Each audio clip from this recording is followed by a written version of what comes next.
शहरात झालेल्या छत्रपती शिवाजी महाराज यांच्या अर्धाकृती पुतळ्याची विटंबना करण्यात आली होती।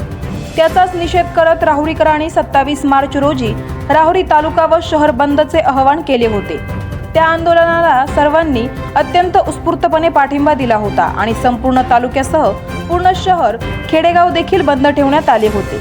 आणि त्याच दिवशी शहरातील गोकुळ कॉलनी येथे फिरोज नामक व्यक्तीचा कोल्ड्रिंक्सचा व्यवसाय असलेले मोठे गोडाऊन आहे व त्याच गोडाऊनमध्ये त्या ठिकाणी आज त्याची कोल्ड्रिंक्सच्या मालाची गाडी खाली होत होती व कोल्ड्रिंक्सच्या मालाची गाडी खाली होताना बघून काही तरुणांनी त्याच्या 4 चाकी मालवाहतूक गाड्या व कोल्ड्रिंक्सच्या बाटल्या रस्त्यावर आणून तोडफोड करून त्याच्या मालाचे मोठे नुकसान केले।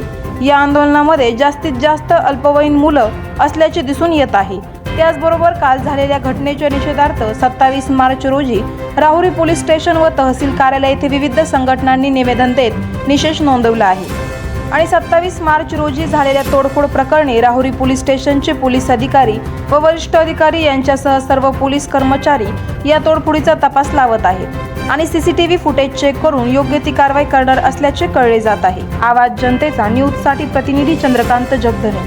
करायचं आहे लाईव्ह कार्यक्रम किंवा आहे कसले आंदोलन, जनसामान्यपर्यंत पोहोचेल आपला हक्काचा आवाज, आवाज जनतेचा। बातमी व जाहिरातीसाठी संपर्क करा स्क्रीनवर दिलेल्या नंबरवर।